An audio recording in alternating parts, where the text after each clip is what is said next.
இப்பொழுது சமையல்களை ஒளிபரப்பு. ஆம்லெட் தயாரிப்பவர்கள் சமையலறைக்கு சென்று செய்முறைக்கு தயாராகவும். அடுப்பை பற்ற வைக்கவும். அதன் மீது தோசைக்கல்லை வைக்கவும். தோசைகள் சூடாகிவிட்டதா என்று பார்க்கவும். எண்ணெயை ஊற்றவும்.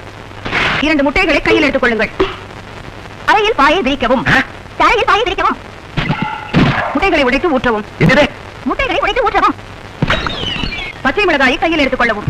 அதை துண்டு துண்டாக நறுக்கி கையில் எடுத்துக் கொள்ளுங்கள். வாயை அகலமாக திறந்து கொள்ளவும். 2 முறை ஆழ்ந்து மூச்சு விடவும்.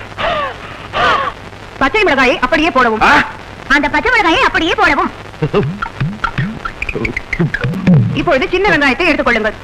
அதை பொடி பொடியாக நறுக்கிக் கொள்ளுங்கள். நறுக்கிய வெங்காயத்தை கையில் எடுத்துக் கொள்ளவும். கண்களை அகலமாக திறந்து கொள்ளவும்.